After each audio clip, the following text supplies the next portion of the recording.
Bonjour à toutes et tous. Je commence par remercier Valentin et Maëva pour l'organisation de cette journée et les beaux échanges auxquels elles donnent l'occasion. Je vais animer les deux interventions de Jimmy Thibault et Annette Boudreau autour du thème Masqué ou démasqué, expérience canadienne. C'est Jimmy Thibault qui va commencer pour une intervention dont le titre est Se construire face au trauma, la parole comme lieu de la réconciliation avec soi-même chez Sonia Sophie Courdeau. Jimmy est professeur agrégé au département des études françaises de l'Université Sainte-Anne, où il est titulaire de la chaire de recherche du Canada en études acadiennes et francophones. Il est aussi directeur de l'Institut de recherche sur les cultures acadiennes et francophones dans le monde contemporain. Et pour faire le lien avec les présentations précédentes, c'est l'université où travaille Jimmy est une université avec laquelle ont été mis en place des tandems tels qu'Emmanuel Rousseau les a présentés tout à l'heure.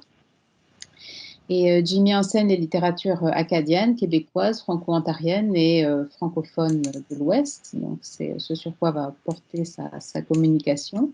Un de ses derniers ouvrages est Paroles et regards de femmes en Acadie. Donc, il a co-publié avec Michael Popiansky, Stéphanie Saint-Pierre et Chantal White, qui est paru tout récemment en 2020. Donc, nous t'écoutons avec grand plaisir, Jimmy. Merci beaucoup. Je vais partager le...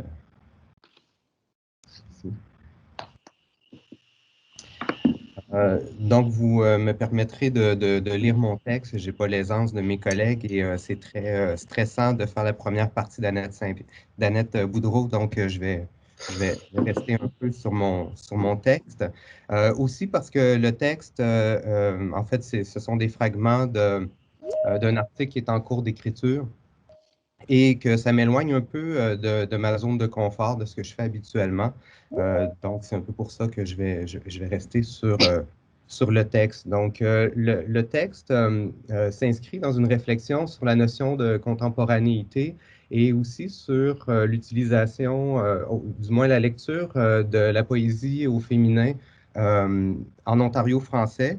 Je travaille un peu plus sur cette question-là en Acadie, mais donc j'ai jeté mon regard un peu vers l'Ontario français, où on remarque une sorte de décalage entre l'écriture, du moins l'utilisation ou la reconnaissance critique de l'écriture des femmes par rapport à une écriture qui est très institutionnalisée autour des questions identitaires, que ce soit en Ontario ou en Acadie, qui est essentiellement une poésie faite par des hommes.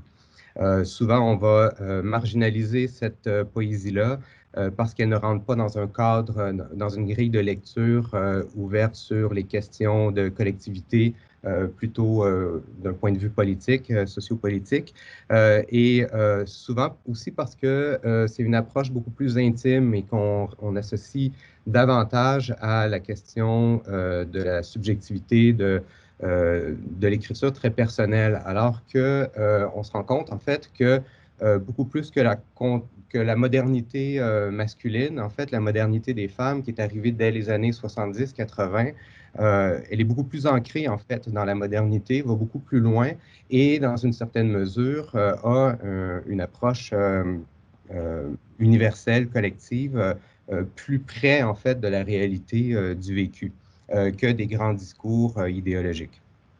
Donc, c'est un peu à ça que je m'intéressais. Le texte de Sonia Sophie Courdeau est intéressant par cet aspect où il y a une démarche personnelle sur la question de ses propres traumas et comment est-ce que l'écriture permet justement de se réconcilier avec soi-même et d'aller de l'avant. Donc, un parcours très intime, très personnel, qui ouvre sur une réflexion beaucoup plus large du point de vue féminin, certainement sur les traumas au féminin. Sonia Sophie Courdeau donne des ateliers de lecture où elle amène justement des femmes francophones en Ontario à explorer leur vécu traumatique par des ateliers d'écriture. Donc, il y a ce passage-là, et tout ça se fait évidemment dans un contexte français, francophone. Donc, c'est un peu vers cet aspect-là, et je trouvais que le lien allait bien avec le colloque, avec la notion de COVID due à... Je pense que ma présentation est disparue. Donc, par cet effet du trauma. Donc, dans un article intitulé « Le scandale de l'intimité, la poésie au féminin au Canada français », Marie Carrière souligne le caractère scandaleux de la poésie au féminin en la posant en marge de la poésie identitaire qui s'est faite dans les années 70 et 80, qui s'impose encore aujourd'hui comme un intertexte incontournable en Ontario français et qui était essentiellement écrite par des hommes. Cette poésie identitaire répondait à l'urgence que ressentaient les écrivains à affirmer et à légitimer une parole jusque-là restée muette et qui, prenant forme dans les souterrains, se ferait entendre comme des cris rauques et rocheux lâchés aux quatre vents de l'avenir possible. Ce sont les mots de Robert Dixon. Elle permettait de dire au vécu collectif l'aliénation d'une population majoritairement analphabète, l'étouffement d'une classe sociale infériorisée, l'effacement d'une parole minorisée dans sa langue. Face à cette prise de parole qui se voulait collective, la poésie de l'intime, largement représentée par des femmes, semblait plutôt proposer un repli sur la subjectivité de l'être, sur les expériences personnelles du soi et sur le désir d'affirmer les contours d'un corps socialement nié et dont la féminité serait un thème important. Devant l'urgence collective, qui sera d'ailleurs à la base de la fondation des éditions Prises de parole en 1973, quelle place pour la poésie des femmes? Lucie Hott remarque à ce sujet que le discours idéologique et politique visant à mettre la littérature au service de la cause franco-ontarienne, mais ça pourrait aussi bien être la cause acadienne et franco-manitobaine, aurait été assez puissant pour occulter une production littéraire considérable qui s'écartait de la vision dominante des choses.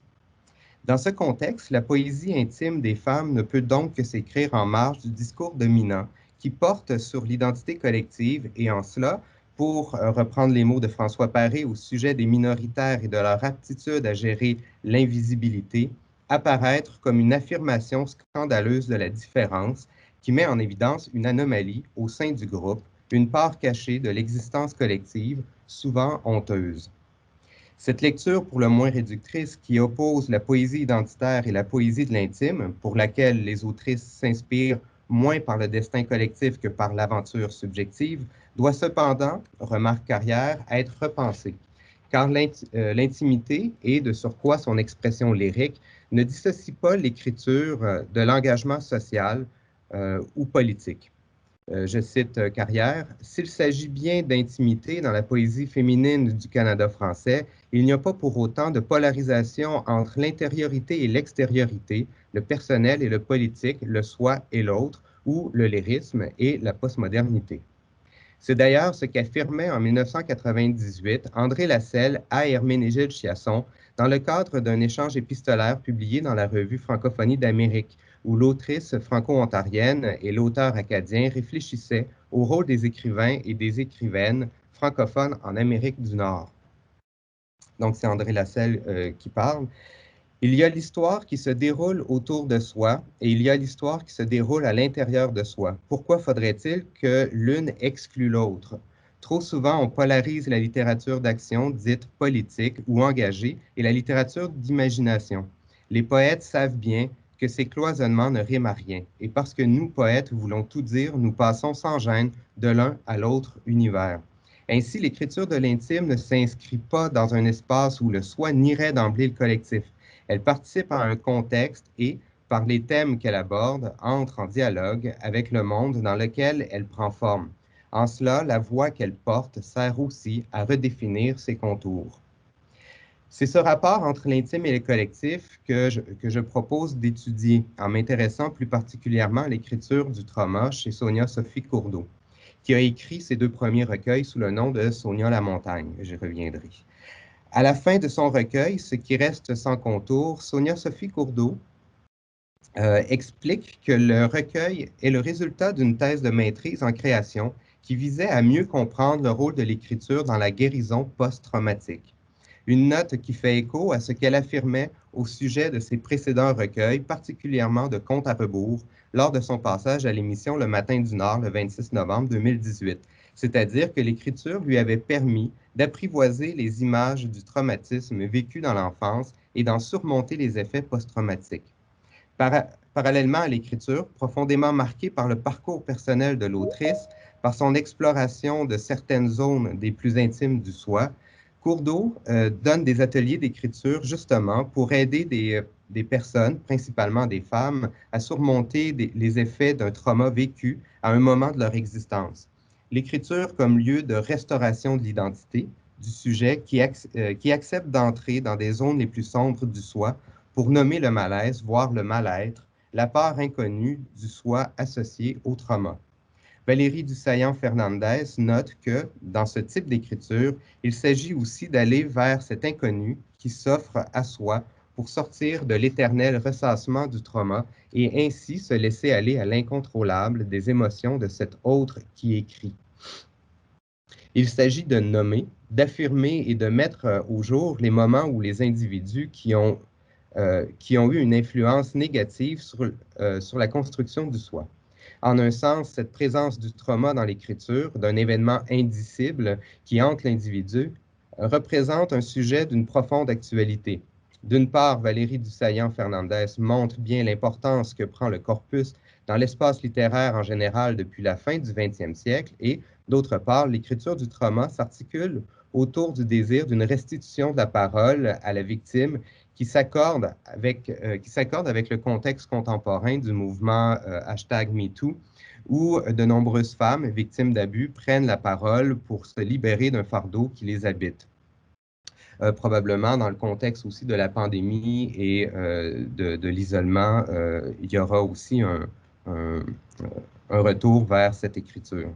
Le projet de Courdeau dépasse donc la seule parole du soi pour endosser une fonction éthique où l'intime s'articule au social, où la parole féminine prise la solitude du soi et permet justement de repenser le monde contemporain.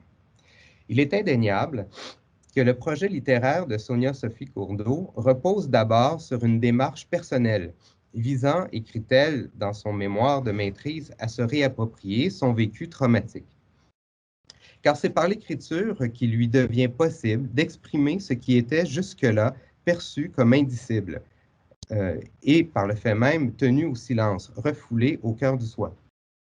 Donc l'écriture intervient dans le processus de réappropriation en lui permettant de se défaire de l'incapacité qu'elle ressent à prendre la parole, à dire à voix haute les blessures du soi. Ce processus sera d'ailleurs au cœur même de son écriture, alors que les recueils Comptines à rebours et Ce qui reste sans contour font justement état d'une parole impossible à dire, d'un silence que la narratrice parvient à rompre par l'écriture, particulièrement dans le dernier recueil où, en traçant les mots sur la page, l'autrice parvient à revisiter son passé et à nommer le malaise qui l'habite, à lui donner un sens à travers des expressions qu'elle juge les plus aptes à exprimer ses émotions. En ce sens, l'écriture permet au sujet poétique de se réapproprier son propre récit fondateur, de se reconstruire en tant que personne, et ce, malgré la violence qui s'y rattache.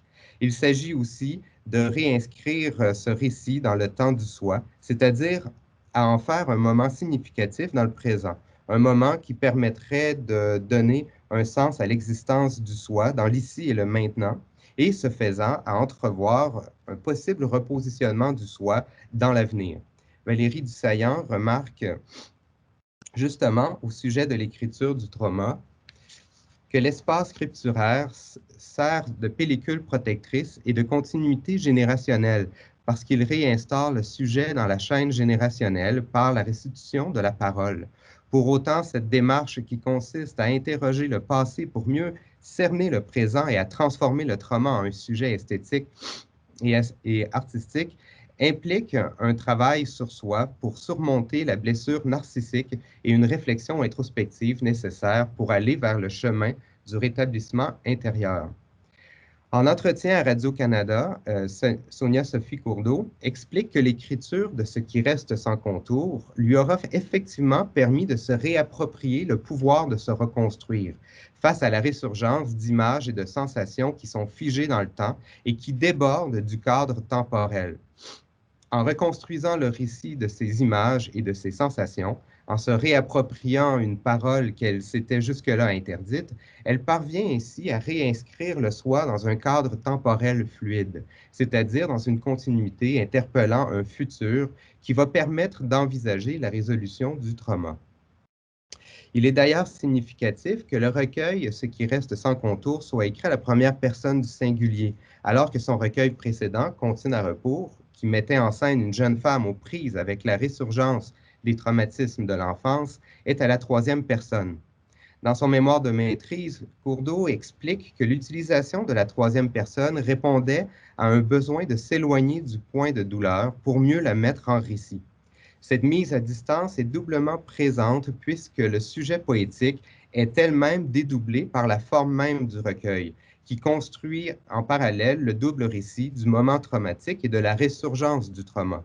Le récit de la jeune femme aux prises avec le trauma est écrit sur la page de droite, celui de l'enfance où se joue le trauma sur la page de gauche. Les deux récits se font ainsi face, comme si les protagonistes étaient elles-mêmes des antagonistes, que le temps de l'enfance est celui d'une autre, étrangère au soi, rendant impossible l'union des récits dans le cadre temporel du soi. Et même si, à la fin du recueil, je cite des extraits, les yeux des poupées de son enfance extirpent l'amnésie du regard, même si chacune expire par la plaie de l'autre, le récit qui unit les deux protagonistes reste indicible dans la blessure, où ni la jeune femme ni l'enfant qu'elle a été ne se rencontrent véritablement dans l'espace des mots, comme si la jeune femme niait le sens du récit premier. Les plaies, les blessures de l'enfance apparaissent alors comme autant de frontières que le sujet ne franchit qu'au prix d'un certain effacement du soi dans une lente agonie qui ne peut que résulter qu'à la mort symbolique du soi. Lorsque, à la fin du recueil, la jeune femme se tourne effectivement vers les poupées de son enfance, c'est pour constater leur démembrement, leur déchirure, à moins que ce soit sa propre cassure.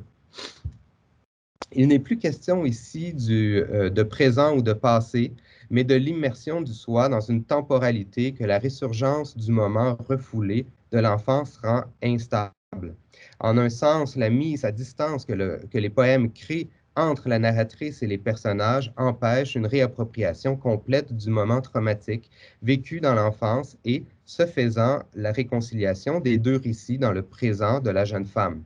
Le récit de la blessure reste partiellement effacé parce qu'il n'est jamais clairement assumé, toujours repoussé vers un entre-deux où l'événement serait, note Courdeau, à la fois impossible à oublier et impossible à intégrer, impossible donc à faire signifier.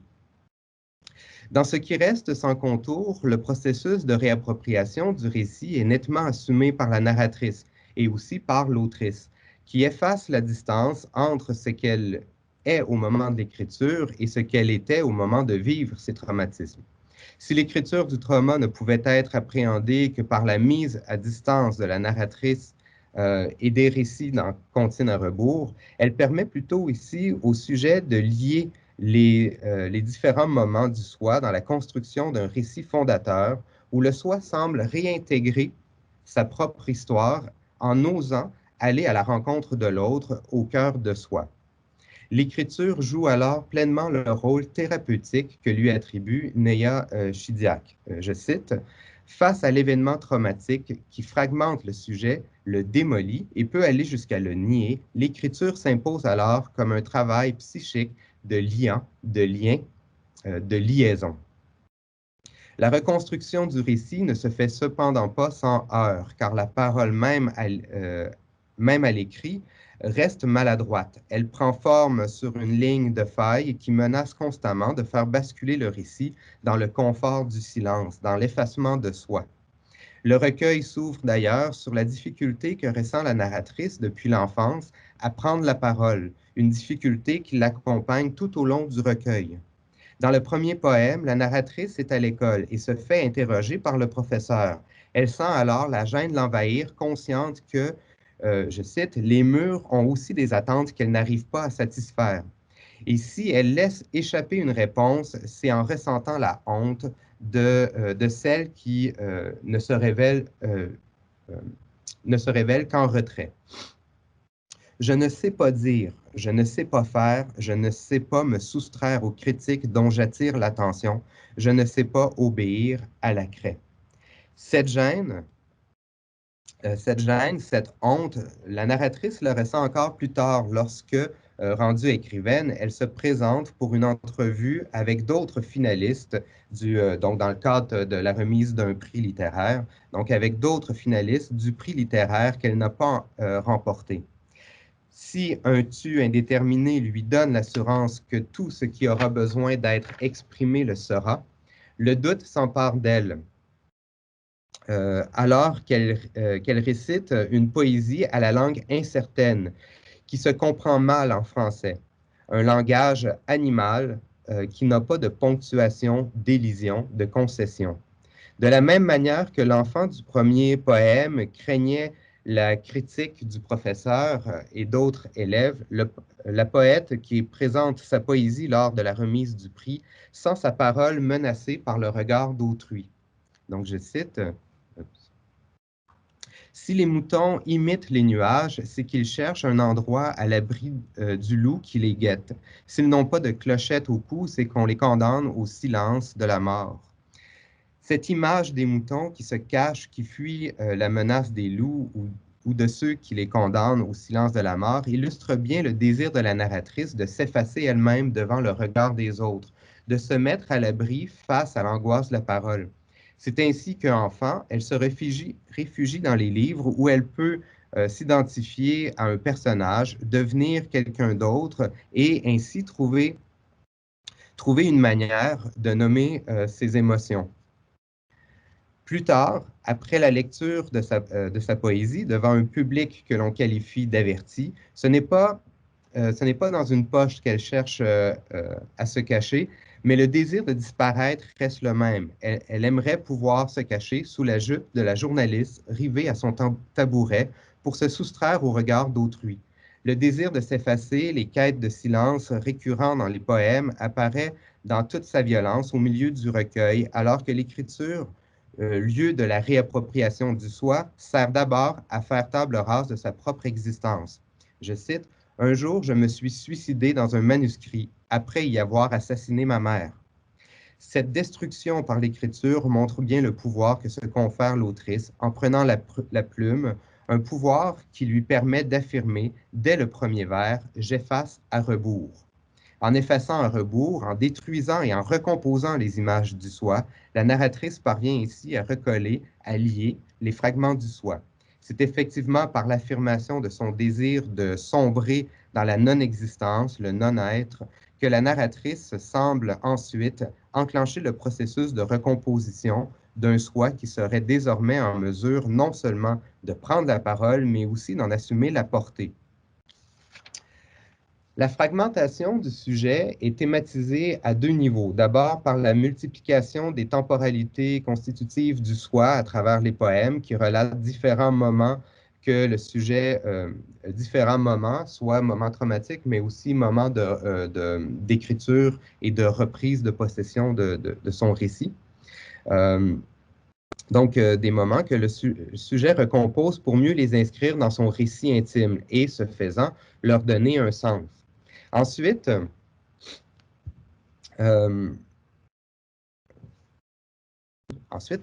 par le titre même des poèmes qui renvoie à différentes parties du corps. Main, 5 poèmes ont le titre main. Ventre, 1 poème. Gorge, 3 poèmes. Tête, 2 poèmes. Et vagin, un poème. Des thèmes dominants sont associés à ces titres et, à mesure qu'on avance dans le recueil, permettent de suivre la progression que fait la narratrice dans son cheminement pour ordonner ses fragments. Ainsi, Main aborde l'acte d'écriture qui se fait maladroitement au début du parcours, mais qui trouve assez d'assurance à la fin pour imputer à la vie ce qu'elle n'a pas eu. Gorge porte sur la difficile prise de parole qui finira par prendre forme dans l'écriture. Ventre pose l'angoisse des sentiments refoulés et tête le désir de fuite où il sera de fuir, où il sera possible de se laver du silence blanc. La transformation se concrétise cependant dans le poème Vagin, au milieu du recueil où la narratrice parvient à se détourner des interventions extérieures et à prendre contact avec la présence de l'autre en soi, d'un tu qui l'accompagne désormais dans l'écriture et dont le récit vient s'unir au sien. Je saute la réflexion sur le poème. Ce qui reste sans contour raconte donc le cheminement que suit la narratrice entre son désir de tout effacer, donc j'efface à rebours, et l'écriture d'une parole restituée. Donc je cite, « Je t'écris aujourd'hui avec une endurance du poing, une ambivalence du doigt, une obstination de la voix qui circule de ma main à ma gorge, une conscience dégagée.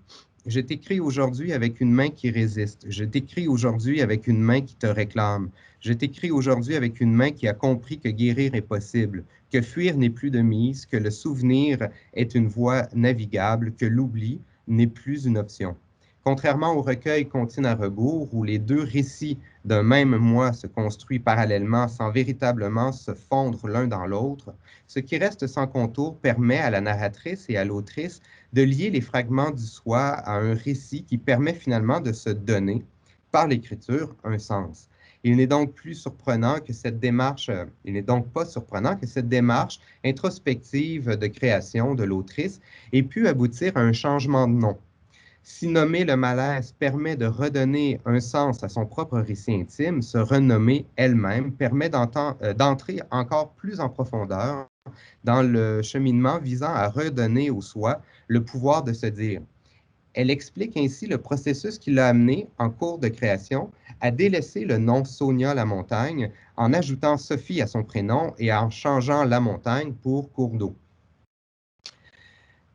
Je cite, j'ai renoué avec une partie de moi que j'avais exilée en réaction avec avec des événements difficiles que j'ai vécus.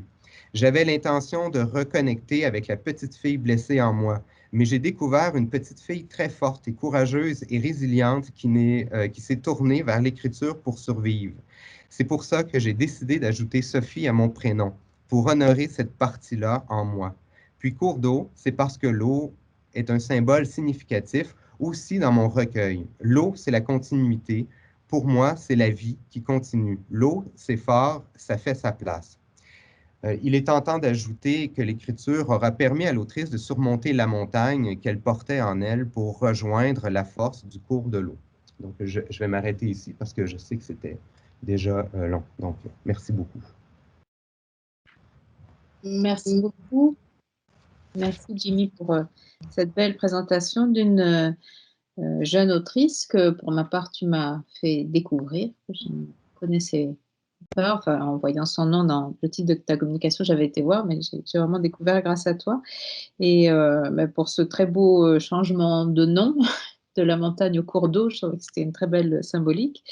Et moi, je suis tentée, c'est vrai, c'est intéressant de faire des liens avec ce que nous a dit par exemple Charline, hein, le travail au sein de son association avec des ateliers d'écriture dont on a vu qu'ils avaient un rôle dans le processus de réappropriation de soi. Donc ça fait une belle continuité avec d'autres éléments qui ont été évoqués dans la journée d'études. Donc je voulais savoir s'il y avait des questions pour échanger avec Jimmy. Je donne la parole. Je ne vois pas forcément de main qui se lève. Je sais que je parlais d'une poète plutôt obscure pour la plupart, mais c'est un peu le problème. La réflexion sur la contemporanéité vient un peu de là. C'est que beaucoup de ces poètes, essentiellement les femmes, mais je pense que beaucoup de la jeune génération ne sont pas abordés par la littérature, sont pas enseignés non plus du fait qu'ils ne rentrent pas dans une réflexion qu'on veut se faire des littératures minoritaires, du moins au Canada. Et pour l'écriture des femmes, par exemple, quand on parle en Acadie de Diane Légère, c'est rarement un article sur Diane Légère, c'est pour la mettre en relation avec André Lasselle, avec d'autres poètes dans d'autres contextes. Et on réfléchit un peu moins sur la notion d'acadianité, comme ici sur l'idée de franco-ontarien. Je vois que Maëva, j'ai vu ta main qui se levait. Oui, en fait, depuis tout à l'heure, j'envoie l'applaudissement au lieu de lever la main. C'est fait. Voilà. Donc, du coup, moi, j'aurais juste une petite question qui va faire du lien, en fait, avec les projets que tu mènes à côté. Finalement, comment est-ce qu'elle s'inscrit aussi dans le projet du trauma? Tu as donné de nombreux exemples, mais maintenant, actuellement, avec ce qu'elle propose, notamment aux femmes, est-ce que tu as des pistes de réflexion par rapport à ça? Parce que finalement, c'est elle qui écrivait, puis elle transmet ça un petit peu aux autres femmes pour qu'elles écrivent aussi à leur tour. Et dans le projet que tu mènes actuellement sur le trauma, est-ce qu'il y a des connexions qui ont été faites? Oui, alors merci. Alors moi, je pensais que tu applaudissais pour me demander un rappel. Donc... Mais aussi, bien sûr. Non, en fait, le trauma m'intéresse ici à cause de mon projet sur le 11 septembre, essentiellement, sur les récits du vécu un peu début 21e siècle, qui part un peu dans tous les sens à un moment donné. Donc, c'est beaucoup plus la question de la contemporanéité, en fait, qui m'intéressait. Le trauma est venu s'ajouter par-dessus ça, mais un peu plus par la bande. Donc, c'est dans ce sens-là que je sors un peu de mes zones de confort, mais je remarque, par exemple, que dans l'écriture, dans les échos du 11 septembre, le corpus, il y a énormément de retours et c'est drôle parce que c'est des écrivains qui commencent à écrire au début du 21e siècle, mais il y a énormément de retours sur le traumatisme de l'Holocauste, de la Deuxième Guerre mondiale. Donc, il y a un retour comme si en fait, on essayait d'expliquer l'instabilité qu'on vit à travers un traumatisme beaucoup plus profond au 20e siècle. Donc, c'est un peu dans ce sens-là, mais c'est très... je suis très au début de ça, donc ça se peut que je dise beaucoup de niaiseries à travers ma réponse, mais c'est un peu vers là. Et l'écriture de Sonia Lamontagne, de Sonia Sophie Courdeau, rentrait pour moi dans cette réflexion-là où il y a une réflexion qui va beaucoup plus loin que les réflexions que j'ai menées jusqu'à maintenant sur des identités plus structurées comme les identités acadiennes, etc. Et je trouve qu'il y a un gros retour, un gros repli sur nos cadres identitaires qui sont un peu en train de se cristalliser et où on n'a plus le droit d'en parler si on n'en fait plus partie. Alors que en dessous de ça, il y a quand même tout un récit qui passe par l'intime et qui touche beaucoup plus, en fait, qui transcende tout ce discours plus frontalier, symboliquement, du moins. Donc, je ne sais pas si ça répond à ta question. Si. Puis surtout, du côté des étudiants, je t'en avais parlé, je t'ai demandé des conseils pour le cours des écritures de l'intime. C'est quelque chose qui intéresse et qui interpelle aussi. Particulièrement, où ils arrivent à trouver une prise de parole, en fait, en prenant l'exemple sur ces auteurs-là, finalement, et qui sont dans tout l'aspect contemporain, en fait, ce qui leur parle beaucoup plus. Donc, voilà, merci, moi j'ai fini. Mais j'ai d'autres questions, sinon. Je crois qu'il y a Valentin qui a une question. Oui, merci Maëva, merci Jimmy, merci Nadia. En fait, c'est un plaisir de t'écouter de nouveau parce que c'est la deuxième fois que je t'écoute et c'est toujours tout aussi pertinent. Et on dirait deux fois que j'ai parfois été avec toi, je ne sais où, parce que tu parles un peu comme des choses que j'ai rencontrées parfois ailleurs. Parfois, dans le sens vraiment expérientiel, ça fait écho à des lectures que j'ai faites, parfois à des choses que j'ai écrites ailleurs aussi. Parce que moi, le terrain, les situations qui m'ont permis de travailler jusqu'à là, c'est des situations plurilingues, des situations francophones, où la notion, du post-colonial, par exemple, fait sens à certains, même si c'est une notion qu'il convient quand même de problématiser parfois autrement. Bon, en fait, ce n'est pas spécifiquement sur cette notion que je prends la parole. Je prends la parole juste pour dire que ce n'est même pas une question en fait que je vais te poser. Pour te dire qu'en t'écoutant aujourd'hui sur la notion de trauma, je ne sais pas pourquoi, tu m'as fait penser à Walter Benjamin. Walter Benjamin qui, en retraçant un peu son parcours, en réfléchissant sur la question de minorité, revient régulièrement sur le besoin de valoriser, de remettre en scène la mémoire du vaincu.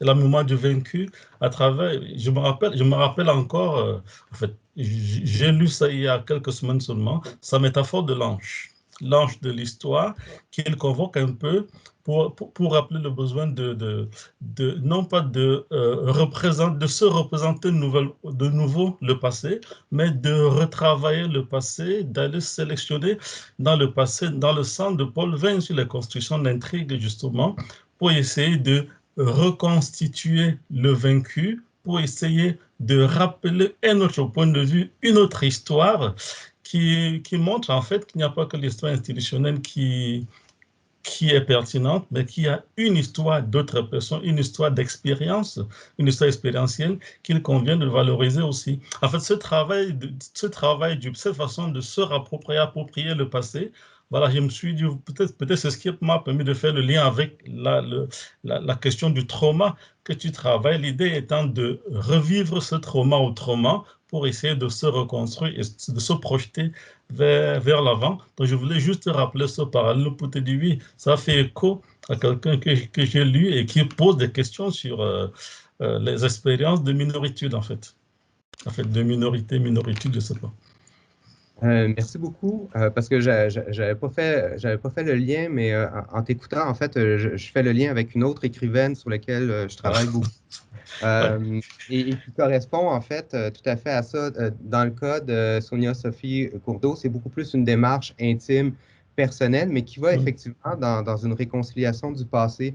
Ici, on a une poète absolument géniale à la baie Sainte-Marie qui s'appelle Georgette Leblanc, qui fait exactement ça, en fait, qui ne reprend pas le passé acadien dans tout ce qu'on connaît et dans toute sa splendeur traumatique, si je peux le dire comme ça, mais qui va plutôt s'intéresser aux voix qui n'ont jamais eu la parole, en fait.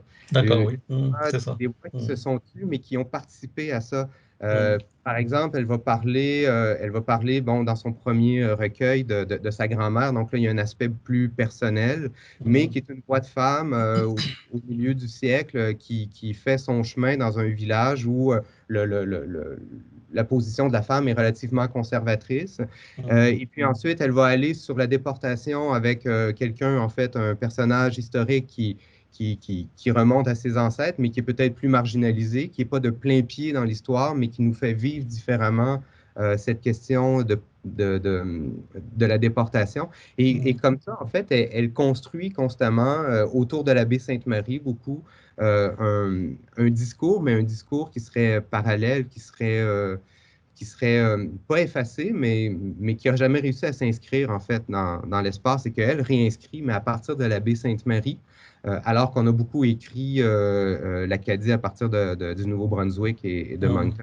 C'est assez intéressant, et puis je pense que ça va un peu dans ce sens-là, réinscrire le passé présent. Ouais. Tout à fait, oui. Doublement traumatique pour la Nouvelle-Écosse qui se fait raconter par le Nouveau-Brunswick. Voilà.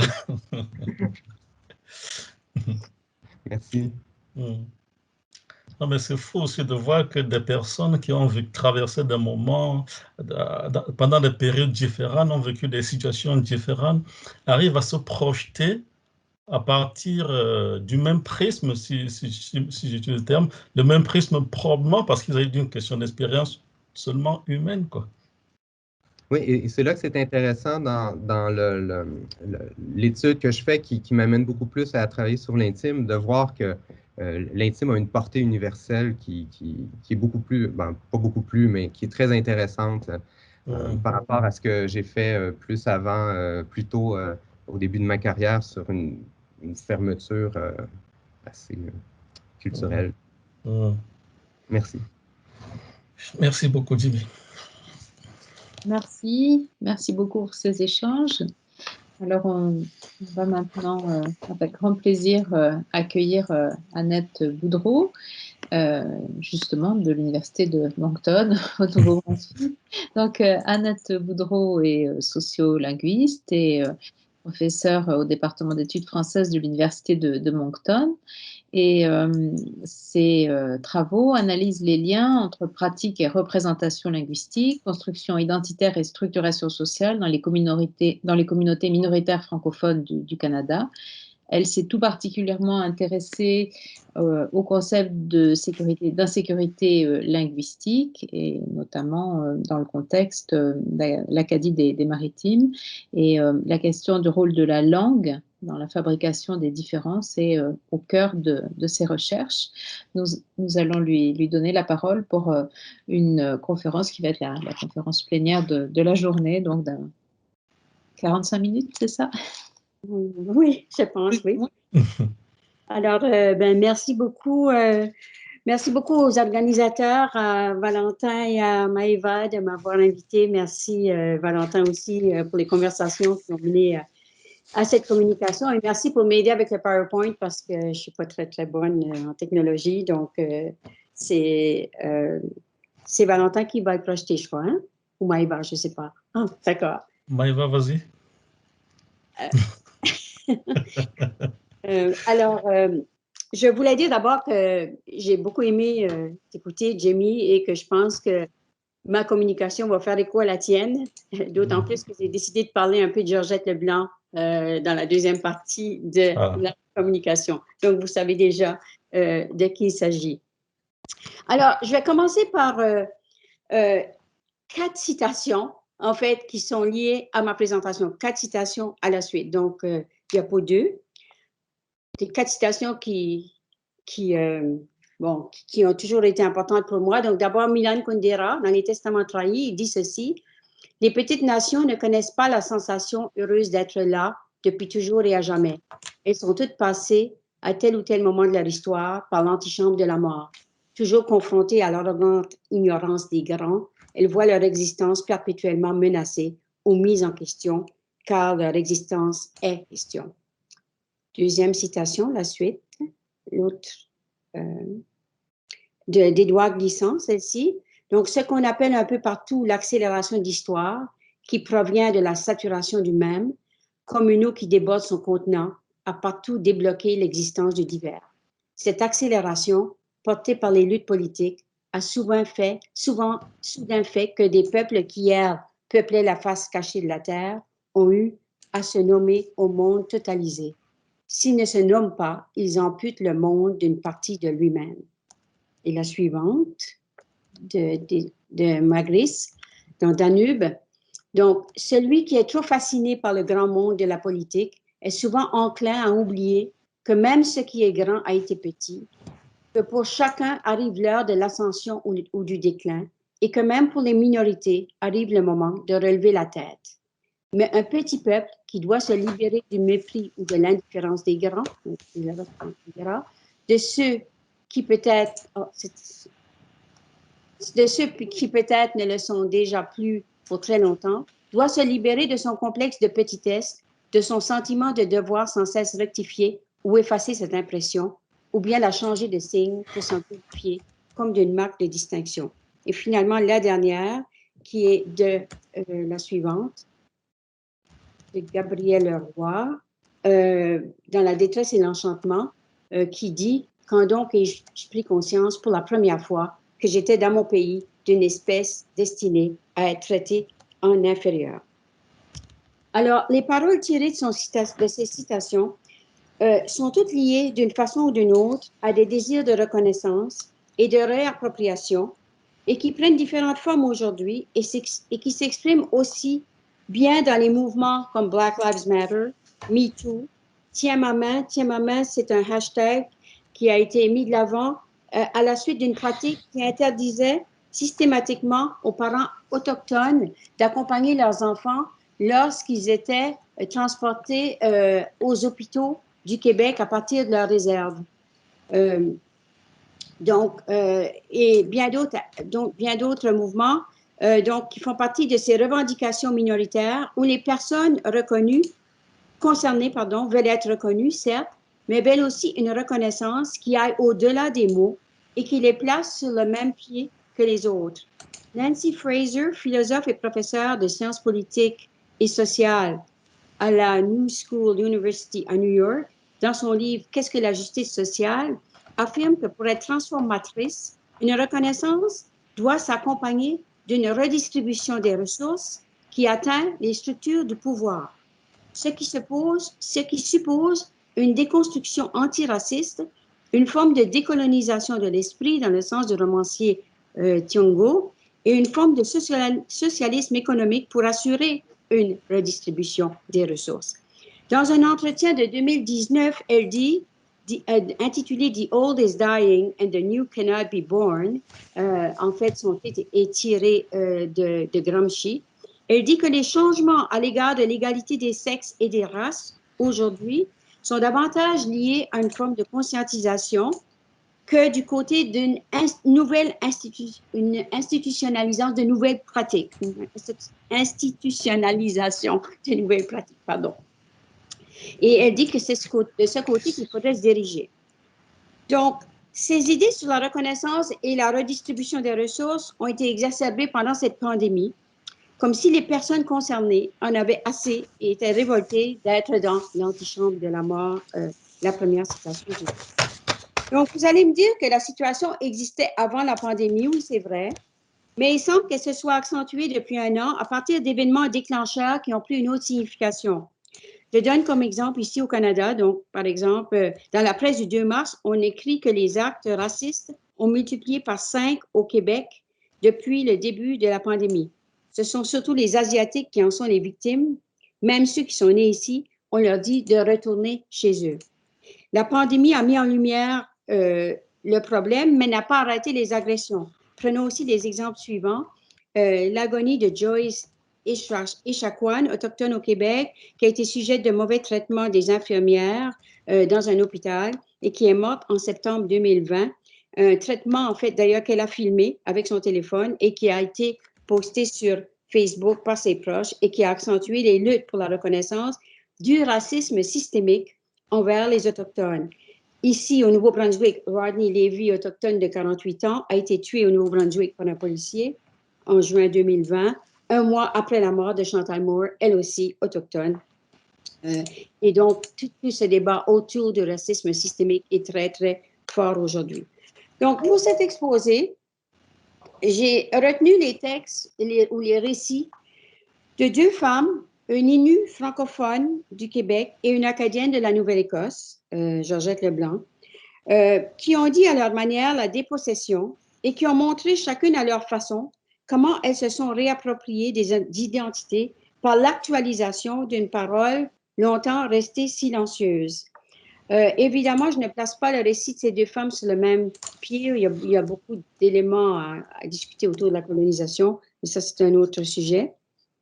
Mais il y a 3 thèmes qu'on retrouve chez ces 2 autrices: la colonisation, liée à la langue, la dépossession, les statistiques comme des chroniques de morts annoncées, j'y reviendrai, la réappropriation et la résistance. Alors, on l'a dit tout à l'heure, je suis sociolinguiste et je me suis surtout intéressée donc à l'insécurité linguistique pour des raisons qui ont déjà été décrites en fait par Jamie tout à l'heure, par cette difficulté à prendre la parole, par l'impression de toujours prendre une parole qui n'est pas légitime, par le fait que les gens se sentent vraiment intimidés dans leur être de francophone comme tel. Et j'ai travaillé aussi le rapport aux langues en littérature. Même si je ne suis pas littéraire, j'ai fait un peu d'études littéraires pendant ma maîtrise, mais je fais une forme de bricolage, en fait, entre la linguistique et la littérature. Alors, la première romancière, et c'est sur elle que je vais consacrer l'essentiel de ma présentation, elle s'appelle Naomi Fontaine. C'est une Innu, romancière du Québec. Elle enseigne le français maintenant. Elle est membre de la nation Innu de Wahat. Ça s'écrit U-S-A-H-A-T, mais elle le dit elle-même, il faut prononcer Wahat. Elle a écrit en 2011 Kwesipan, et il y a un film du même nom qui est sorti en salle en 2019 et que vous pouvez voir en ligne. Je vous le recommande fortement.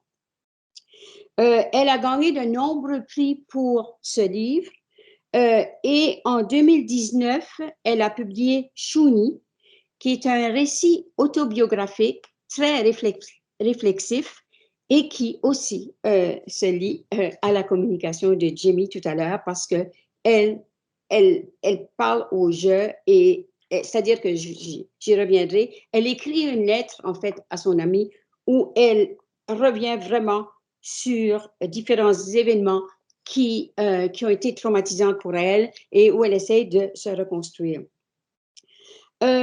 Donc, je puiserai aussi à même quelques entretiens qui ont été réalisés pour les deux. Dans le cas de Georgette Leblanc, plus tard, je me baserai surtout sur des entretiens et moins sur ses œuvres. D'ailleurs, je n'ai pas le temps de faire les deux. Donc, si je reviens à Naomi Fontaine, la première langue qu'elle a entendue, c'est l'Innu, quand elle était petite, mais elle a déménagé à Québec à 7 ans et elle a appris le français. Et elle a fréquenté l'Université Laval, où elle a obtenu son diplôme en licence, une licence S-lettres, et elle écrit maintenant en français. Avant de commencer, je vais vous lire la première page, des extraits de la première page de Kwesipan, qui donne un petit peu le ton. Elle dit ceci: « J'ai inventé des vies. L'homme au tambour ne m'a jamais parlé de lui. J'ai tissé d'après ses mains usées, d'après son dos courbé. Il marmonnait une langue vieille, éloignée. J'ai prétendu tout connaître de lui. L'homme que j'ai inventé, je l'aimais. Et ses autres vies, je les ai embellies. Je voulais voir la beauté, je voulais la faire. » Je saute un peu, elle dit, « Et pourtant, j'ai inventé. J'ai créé un monde faux, une réserve reconstruite où les enfants jouent dehors, où les mères font des enfants pour les aimer, où on fait survivre la langue. J'aurais aimé que les choses soient plus faciles à dire, à compter, à mettre en page, sans rien espérer, juste être comprise. Mais qui veut lire des mots comme drogue, inceste, alcool, solitude, suicide, chèque en bois, viol? J'ai mal et je n'ai encore rien dit. Je n'ai parlé de personne, je n'ose pas. » Alors, dans Shuni,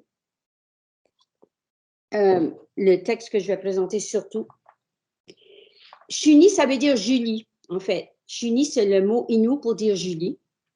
Et ici, c'est une longue lettre qu'elle adresse à une amie qui a vécu chez les Innu, qui était la fille d'un pasteur.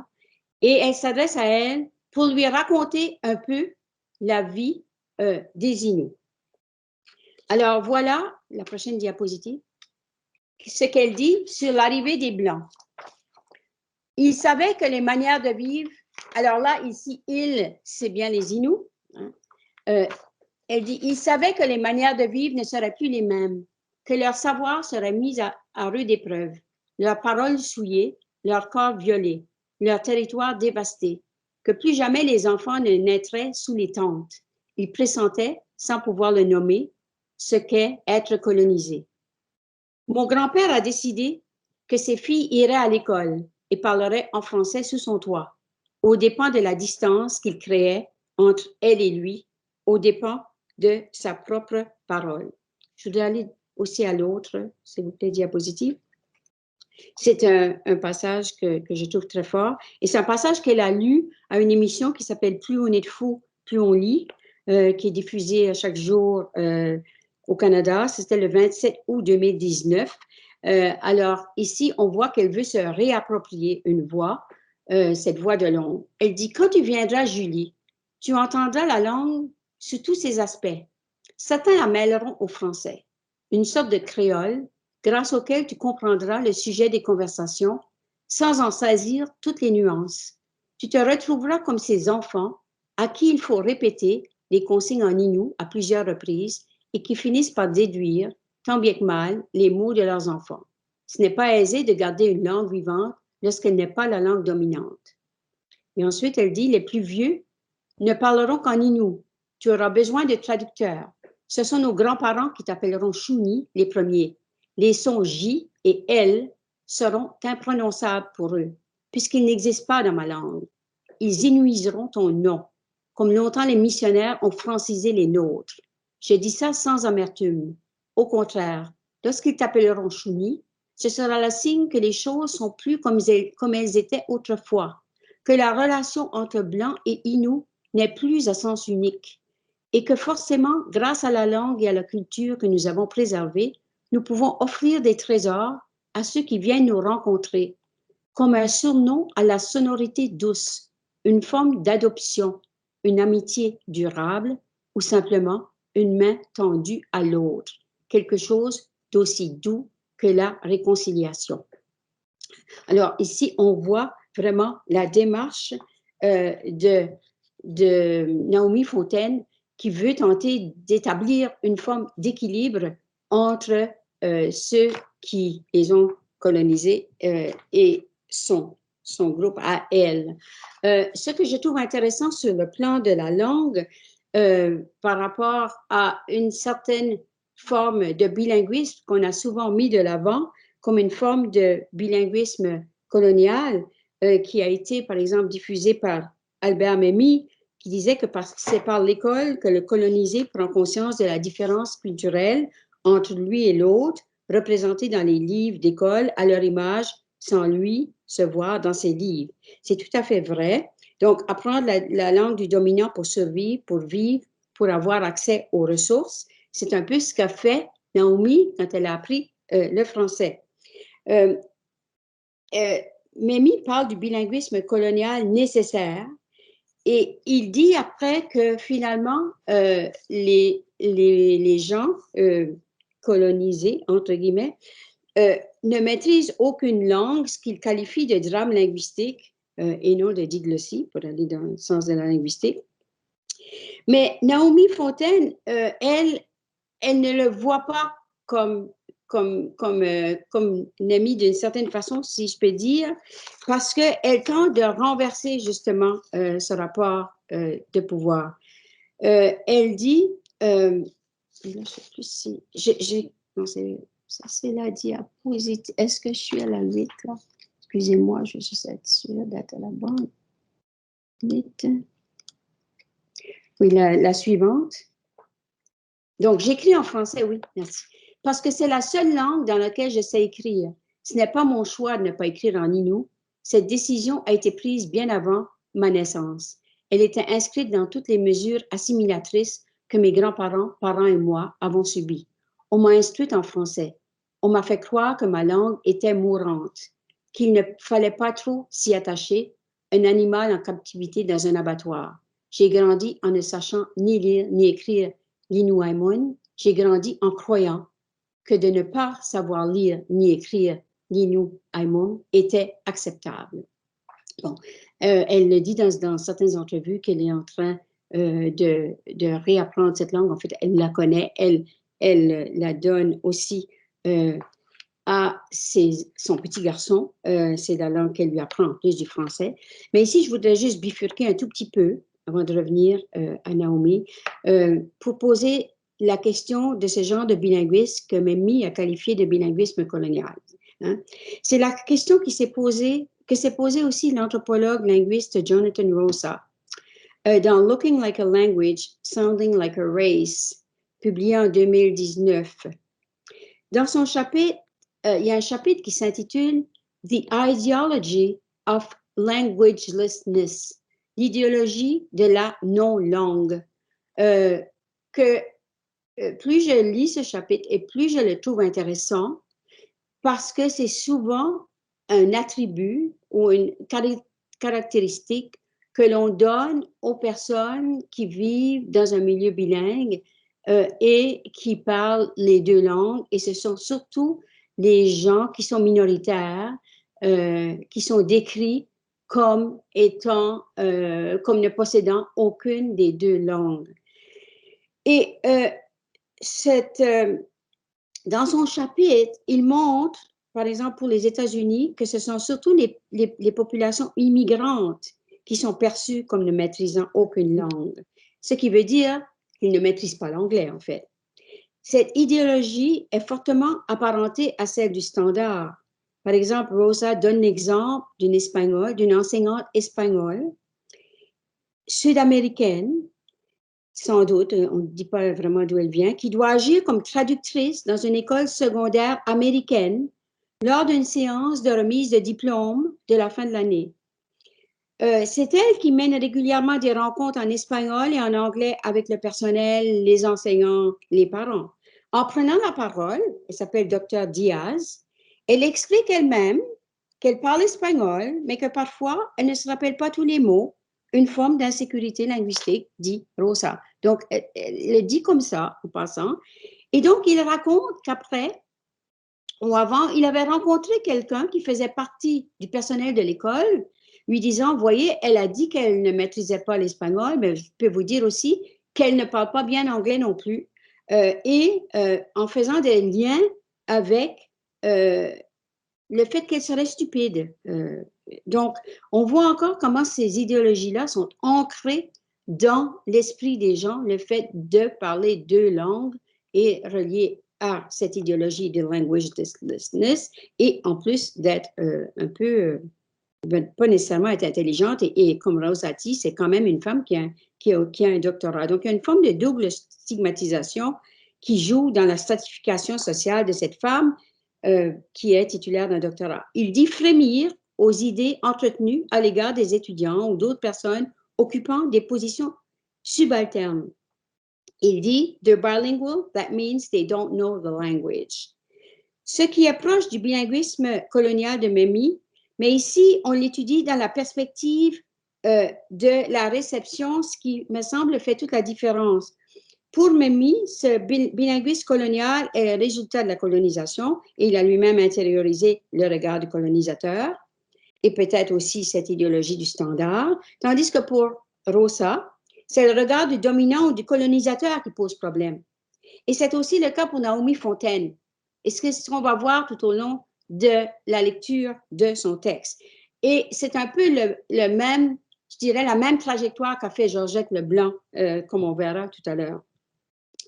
Donc, mais en même temps, si Naomi Fontaine ne ressent pas nécessairement ou veut se départir de cette décolonisation, elle dit ceci qui me paraît, qui m'a profondément touchée parce que je vois des relations avec d'autres groupes. Elle dit, je finis toujours par m'excuser. Une mauvaise habitude de coloniser.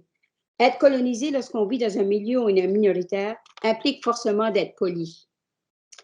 Et ça me rappelle justement les têtes penchées ou les regards inquiets de ceux ou celles qui ont peur de contrevenir au code, ces peurs reliées à des stigmatisations qui sont tellement bien décrites par Goffman. Il y aurait aussi à examiner les mécanismes liés aux transfuges de classe, mais c'est d'une transclasse que se réclame Naomi Fontaine. Elle dit, je suis peut-être une transfuge de classe, mais je revendique plutôt d'être une transclasse parce que je veux garder un peu un pied dans les deux mondes. Alors, maintenant, sur les statistiques, la prochaine diapositive.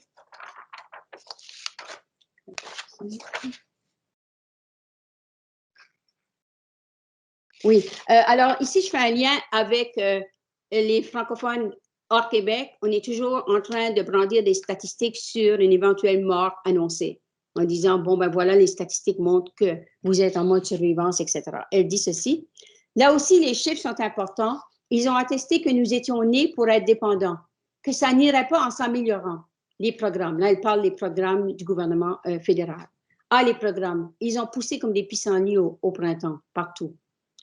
Une journaliste, certainement très au courant des chiffres, m'a demandé comment moi, une Inou, il fallait l'entendre insister sur mon identité, comment moi, donc, je m'y étais prise pour réussir mon parcours scolaire jusqu'à être diplômée de l'université. Je n'ai jamais pensé que je ne pouvais pas le faire. C'est ce que je lui ai répondu. Alors, la suivante. Et ici, c'est la question de la réappropriation et de la résistance. Elle dit ceci. Il y a de ces gestes que je n'ai pas appris à faire quand j'étais petite. Elle parle à Julie. Je n'ai pas appris à cogner à une porte avant d'entrer dans une maison. Je n'ai pas appris l'importance d'arriver à l'heure à un rendez-vous. Ma mère ne m'a pas appris à gérer convenablement mes finances. Et toi, Julie, sais-tu reconnaître l'épice d'un lièvre? Sais-tu lire le temps qu'il fera sur les feuilles des arbres? Sais-tu entendre, au-delà de la souffrance qui est visible, le pouls d'un cœur qui s'accélère pour continuer à battre? Alors, ici, bien sûr, c'est dans cette tentative de rééquilibre des connaissances des deux mondes, elle montre un petit peu comment, finalement, bon, il y a nécessité de reconnaître les autres dans ce qu'ils sont. Naomi Fontaine a commencé à voyager donc à la suite du succès de son livre à 23 ans. Elle raconte qu'elle a traversé le continent, l'Atlantique, pour la première fois lorsqu'elle est venue, pardon, je regarde mes notes ici, à Vincennes au Festival America. Donc, elle a 23 ans, c'est la première fois dans un tel événement, c'est la première fois qu'elle traverse l'Atlantique. Elle s'est acheté une robe bleue au marché de Vincennes, dit-elle. Il y a vraiment des très beaux passages là. Et elle dit qu'elle est morte de peur et qu'elle a très peur des questions qui vont lui être posées. Elle dit qu'elle est là, dans une espèce de table ronde, avec un représentant des premiers peuples de l'Amazonie, chef de sa communauté.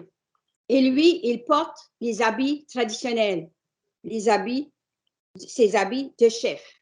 Alors, à la suite de la communication, diapo suivant, elle écrit « Une femme se lève. Dans une certaine tradition française, commence par se présenter, relève les éléments qu'elle a entendus et les reformule. Enfin, elle m'adresse une question qui n'en est pas une. Donc, si je comprends bien, vous avez renié votre culture, tandis que l'Indien, qui est à vos côtés, lui, est resté fidèle à la sienne. Je lui affirme qu'en fait, non, elle n'a rien compris, qu'effectivement, je ne porte pas des potanés en guise de robe, que je n'ai pas fait le trajet de chez moi jusqu'à Paris en canot, que je suis instruite, enseignante de français, que je vais à l'hôpital pour me faire soigner, que je mangerai des mets italiens pour le souper. Bon, bien sûr, c'est une réponse par rapport aux clichés qui sont continuellement entretenus. Alors, je trouve aussi qu'on rejoint ici tous ces paradoxes de la réappropriation qui ont été bien décrits par Pierre Bourdieu, par Didier Ribon, par Annie Ernaux, la distance habitée aussi un peu de François Paré, ou comment est-ce qu'on navigue d'un monde à l'autre, comment c'est difficile de dépasser les frontières et de garder un pied dans chaque univers. Dans la suite, la prochaine diapo, elle dit ceci, la parole est une arme redoutable. Donc, prochaine diapo. OK. Elle dit, elle fait une différence aussi entre les cultures. J'ai constaté qu'en France, ce qui est primordial, ce sont les idées. Et ça rejoint aussi Jamie tout à l'heure quand on parlait de l'intime, je trouve. En fait, il y a des liens à faire. Les Français respectent les gens d'idées et de connaissances. Si quelqu'un parle peu, semble désintéressé par les conversations sur l'actualité et raconte l'anecdote de sa fille de 5 ans avec toute passion, ils ne lui accorderont qu'une oreille distraite. Par contre, la finesse de la pensée, l'éloquence du vocabulaire et les soirées en terrasse qui s'éternisent sont les bases d'une haute estime à Paris. Je dis, les gens croient que parce que les Inuits viennent d'une tradition orale, ils manient la parole parfaitement en toutes circonstances. Ils attendent de nous une grande éloquence. Nous sommes un peuple peu volubile.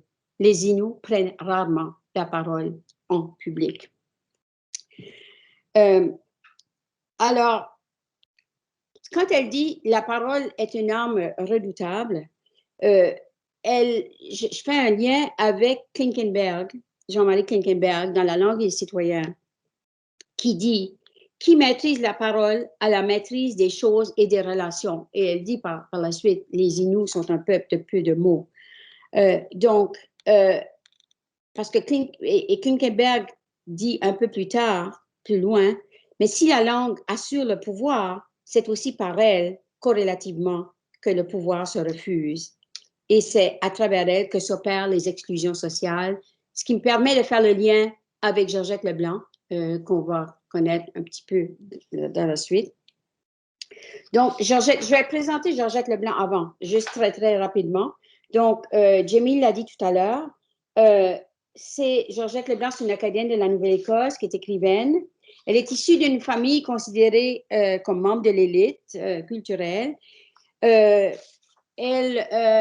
dit qu'elle a développé une relation affective au bourreau. Au bourreau ici, ça c'était dans une interview, elle disait à l'adolescence, le bourreau était l'anglais, la langue anglaise dans le récit national acadien était vraiment vue comme le bourreau.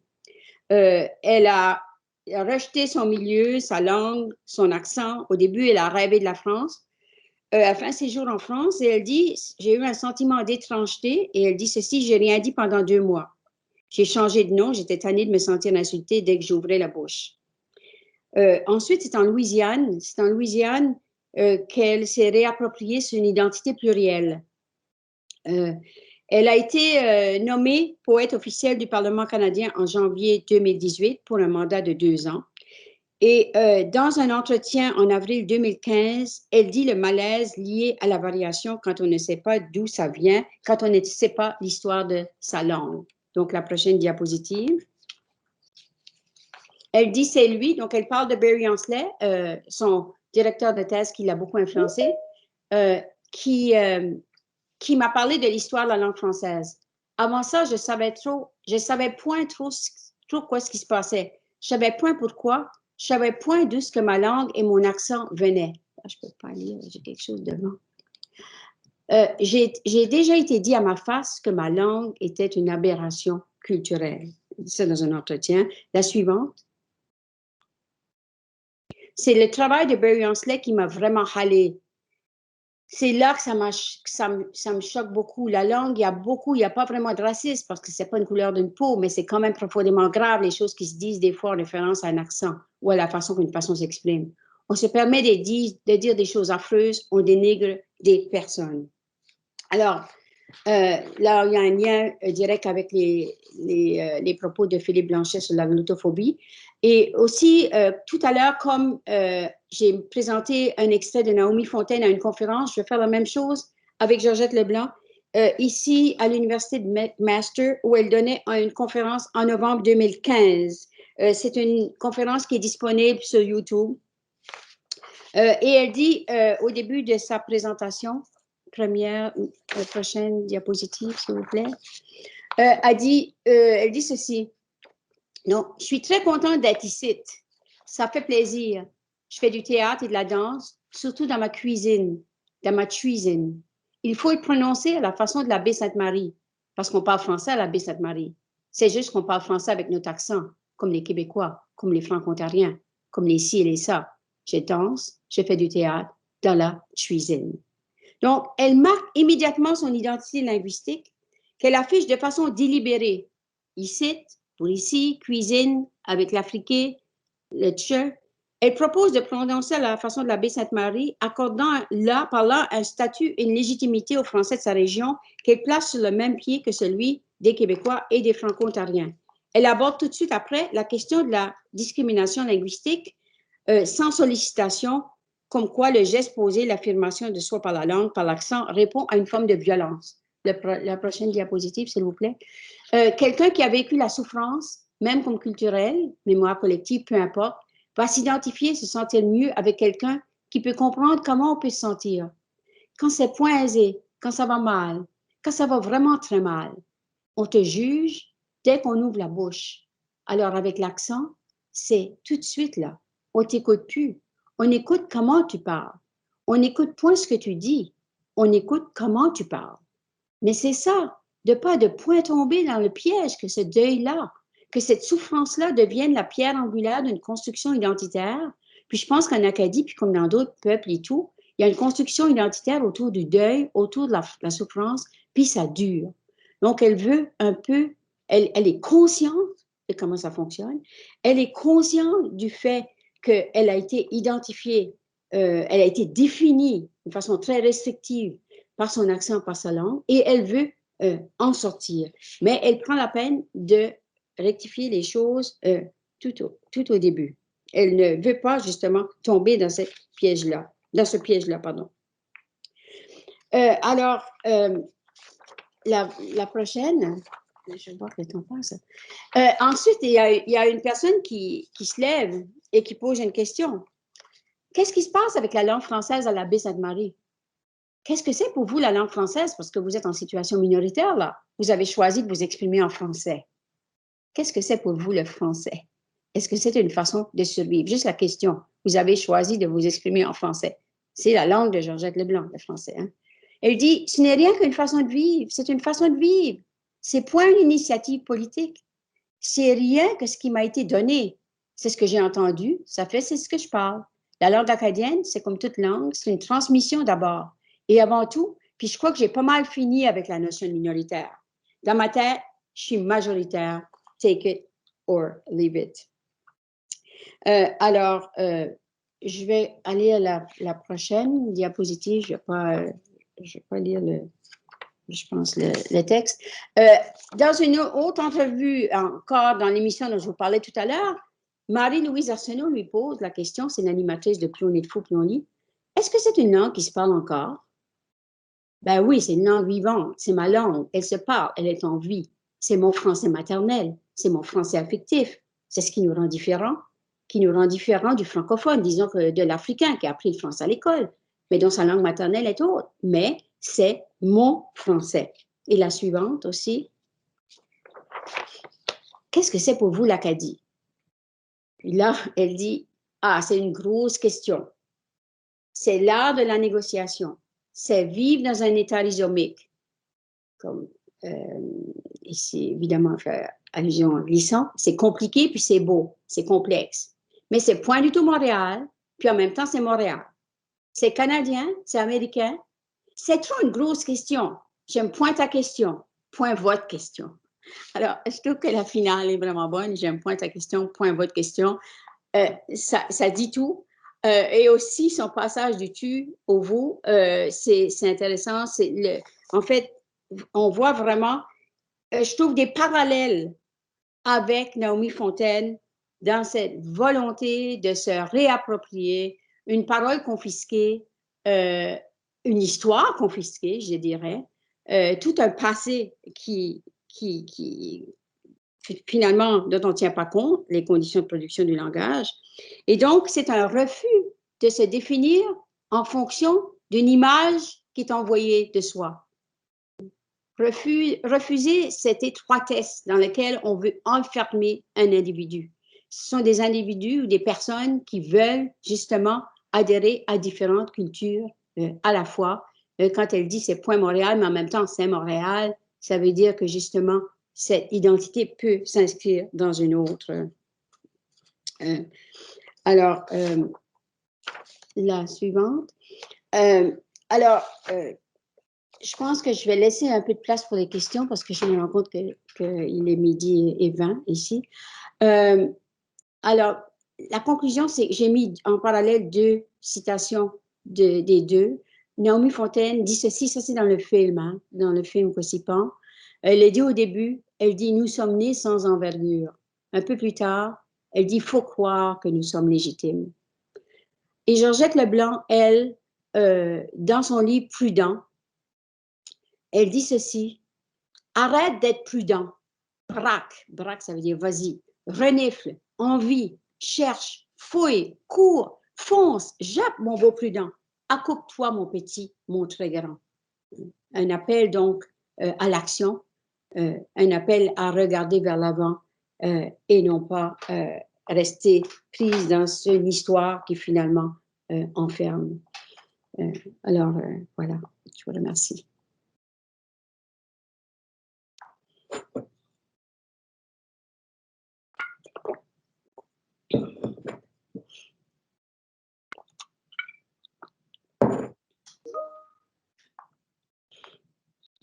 merci, vraiment, vraiment merci pour cette intervention tout à fait passionnante et ce refus d'être assigné à être minoritaire qui nous donne à réfléchir. Et alors, j'affiche les participants pour voir qui souhaite intervenir et qui a levé la main.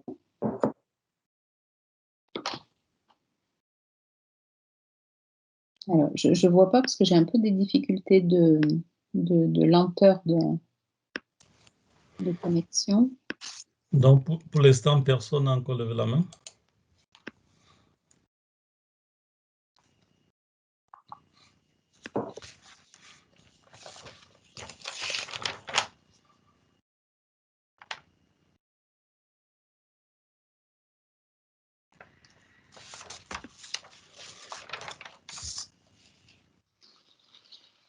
Alors, moi, oui, Maëva, vas-y.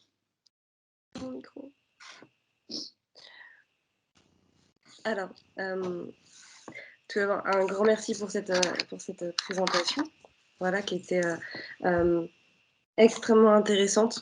D'accord, j'ai travaillé sur Georgette Leblanc, donc à chaque fois j'apprends de nouvelles choses. Puis là, l'ouverture sur cet auteur, etc., est aussi particulièrement intéressante. Et j'aimerais bien revenir dessus parce qu'on a de nombreux étudiants qui sont à l'écoute aujourd'hui. Et j'aimerais bien revenir justement sur la situation finalement de Naomi Fontaine, de cette revendication dont elles peuvent faire preuve. Est-ce qu'on pourrait revenir un petit peu dessus, comment elle est reçue aujourd'hui, comment, avec toutes les situations que vous avez évoquées. Sur Naomi Fontaine? Oui. Oui. En fait, moi, j'entends parler d'elle depuis 2 ans d'une façon assez constante. Je l'ai découverte par Possipone, que j'ai lu d'abord. Ensuite, le film, j'ai trouvé le film, vraiment, il est disponible c'est gratuitement et ça vaut vraiment, vraiment la peine. C'est sûr que c'est une adaptation du roman, mais je trouve que ça donne tellement une image, comment je peux dire, une image vraie de ce qui se passe. C'est-à-dire qu'elle n'a pas du tout essayé d'embellir les personnages ni rien du tout. Ensuite, je n'ai pas lu son deuxième parce qu'elle en a publié un deuxième. Je suis tout de suite tombée sur Chouni parce que justement, elle a écrit au je et les récits écrits au je m'intéressent beaucoup, de plus en plus d'ailleurs. Et quand j'ai lu ce livre l'été dernier, j'ai eu une espèce de coup de foudre. J'ai commencé à le travailler et quand Valentin m'a proposé de donner cette communication vers le mois de novembre, j'ai pensé, tiens, je vais l'étudier plus à fond et plus je l'étudie et plus j'aurais pu citer presque tout le livre. Et j'ai été dans différents entretiens et je la trouve vraiment fascinante. Par exemple, elle disait qu'elle refusait, elle refusait le thème de résilience. Elle disait, elle trouve que c'est intéressant, le thème de Cyrulnik, mais elle dit, moi, je veux être plutôt une résistante. Pour elle, résilience, ça voulait dire accepter davantage l'état. Oui, tout à fait.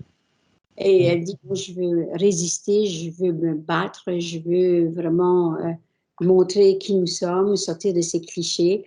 Elle est très consciente que c'est avec le français qu'elle va le faire pour rejoindre le plus de gens possible. Elle est consciente du paradoxe, justement, de la réappropriation, du fait que, évidemment, ce n'est pas sa langue première, mais elle veut vraiment avoir un pied dans les deux mondes.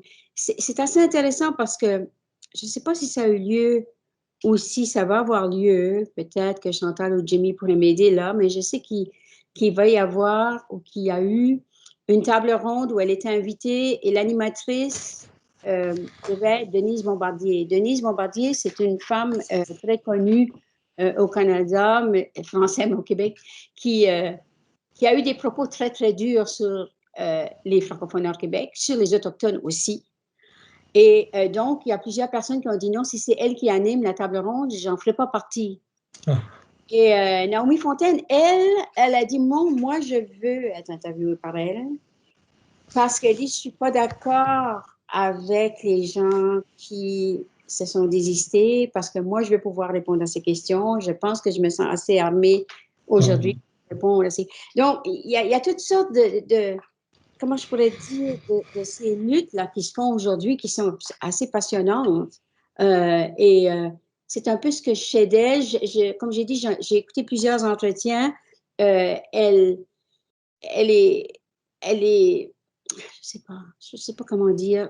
Pour moi, il y a vraiment des liens avec Georgette Leblanc dans le sens qu'elle vraiment refuse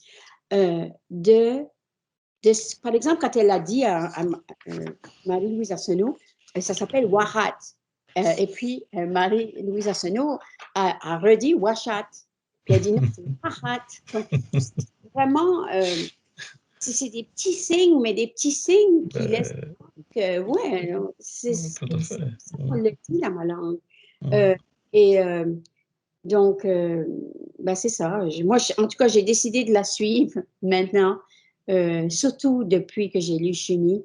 Et elle le dit que peut-être qu'elle a pu écrire Chuni parce qu'elle avait eu une forme de légitimité avec la publication de Kwesipan, qui avait été en nomination pour plusieurs prix et qui a été en nomination pour le prix des continents, je ne me souviens plus comment ça s'appelle. Donc, forcément, après, ça lui donne une légitimité pour écrire au jeu, pour raconter son histoire. Peut-être qu'elle n'aurait pas osé le faire au tout début, parce qu'il faut que tu montres une certaine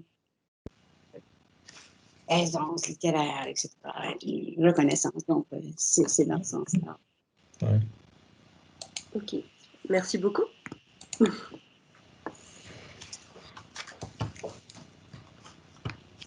Bah, si personne ne demande la parole.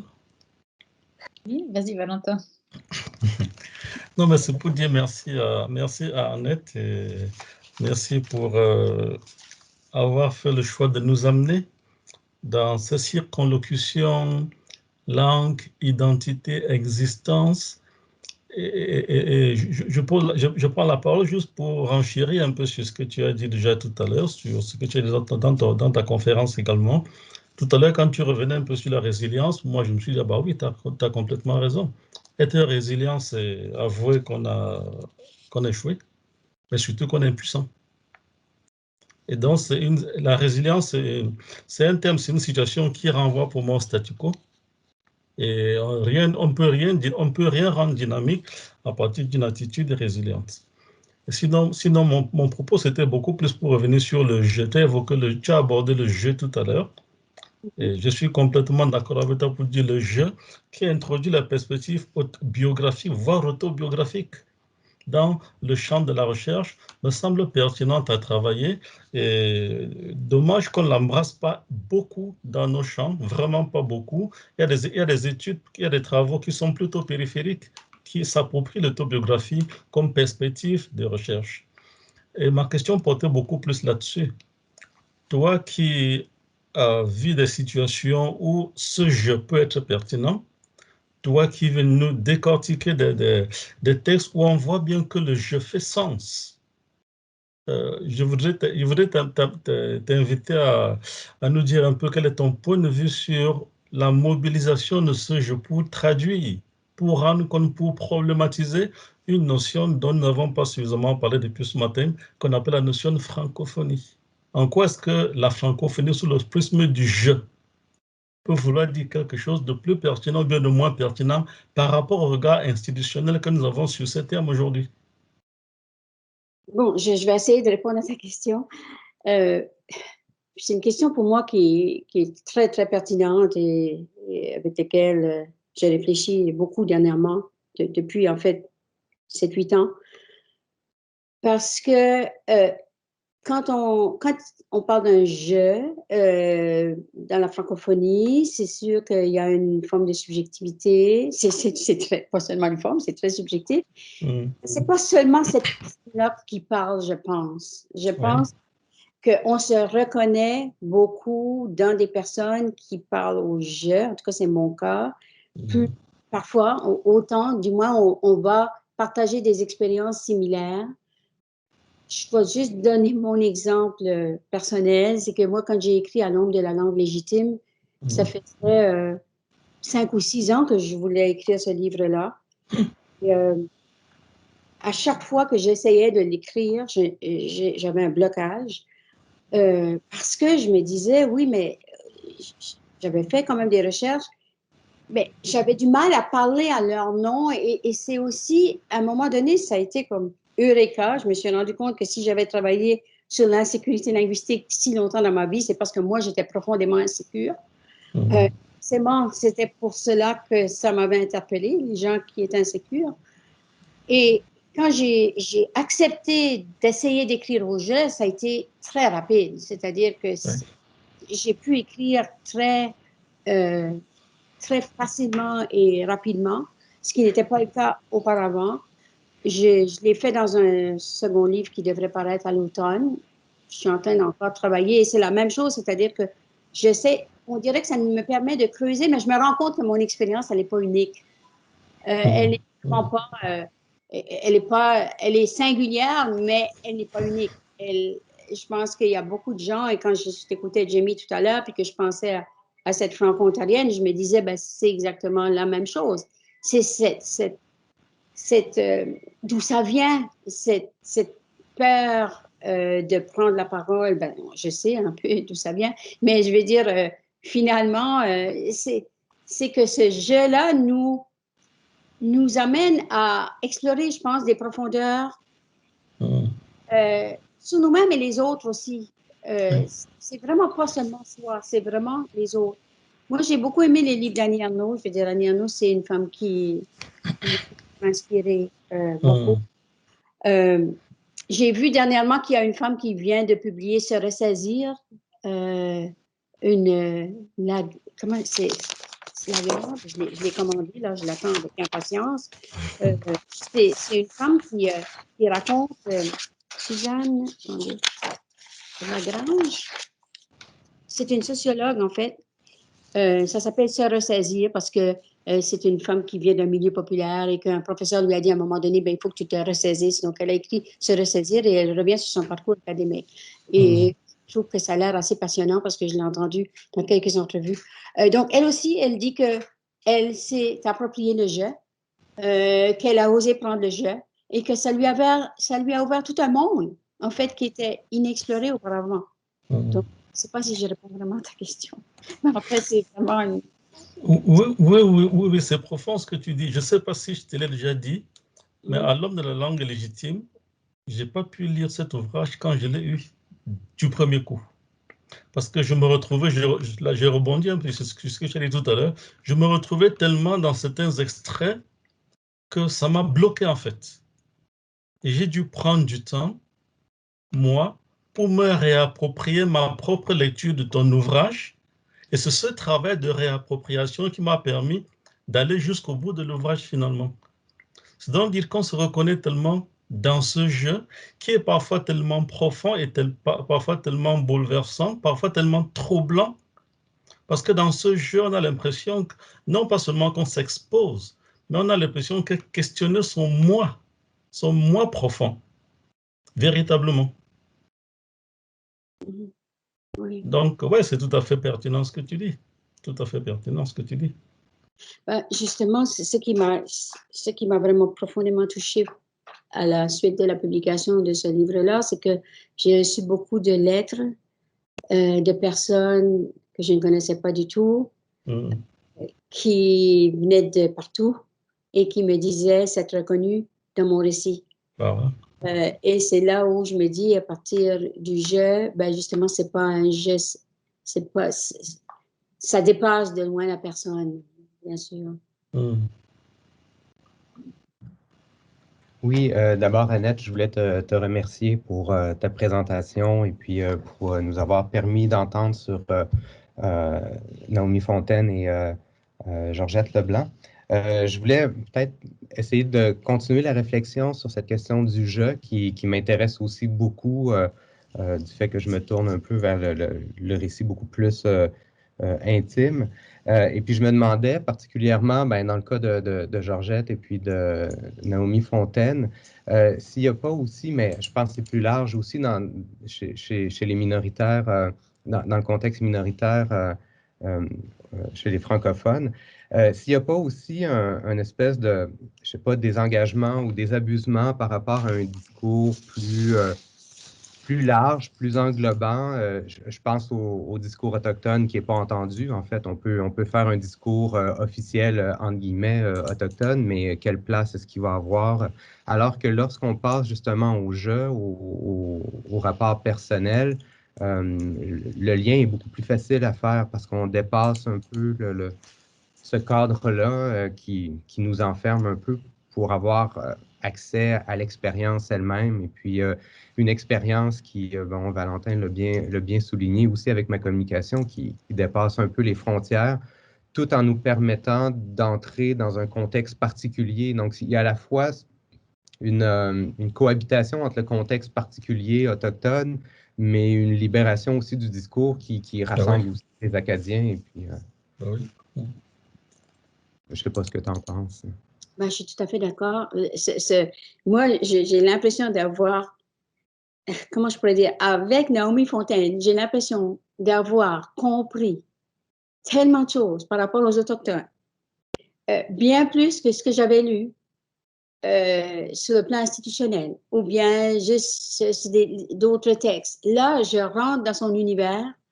Et le film, comme je vous ai dit, le film aussi, j'ai trouvé ça bouleversant parce que c'est tout l'arrière-plan aussi qui nous parle, mais qui nous parle vraiment de façon très directe, en fait. C'est le corps qui nous parle. C'est vraiment, c'est ça, c'est un langage, c'est le langage du corps.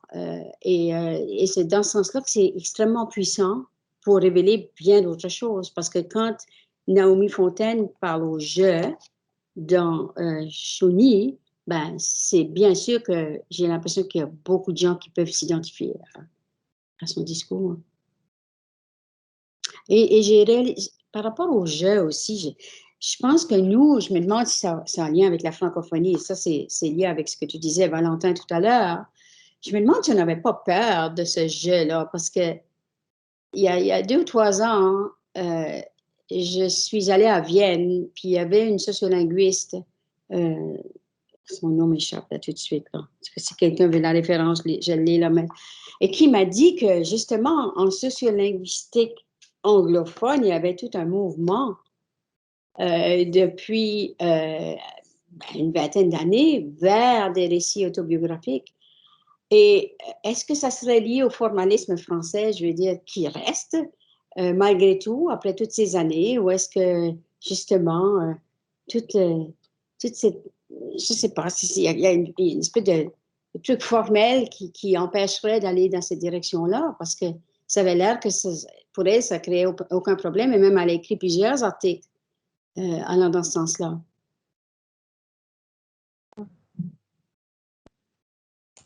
Oui, puis tu parlais aussi de la légitimité. On retrouve beaucoup dans la poésie des années 70 en Ontario, puis en Acadie aussi, l'expression à peu près textuelle, comment dire que je n'ai rien à dire. Le jeu n'a jamais rien à dire aussi. Ça. Moi, j'aurais une question qui s'adresserait en fait à Maëva et aux étudiants de son cours qui sont en train d'assister à l'après-midi. En fait, ce sont des littératures francophones souvent assez peu étudiées et pourtant qui, lorsque on les enseigne, ont souvent un écho, une résonance forte auprès des publics. Donc, je voulais savoir les étudiants directement et Maëva, quelle réception vous pouvez avoir de ces littératures francophones du jeu et de l'intime à l'occasion de ce cours. Voilà, ça m'intéresserait.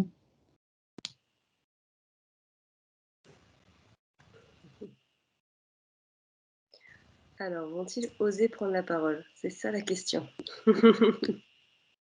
Et dire je. Et devant, dire je. devant leur prof en plus. Non, mais moi, par exemple, j'aimerais bien, donc je ne sais pas s'il est vraiment là ou pas, c'est toute la subtilité de Teams. Si Julien, tu voulais prendre la parole, notamment sur l'ouvrage que tu penses présenter dans ton dossier. Faut-il qu'il soit là? Oui, bonjour. Super.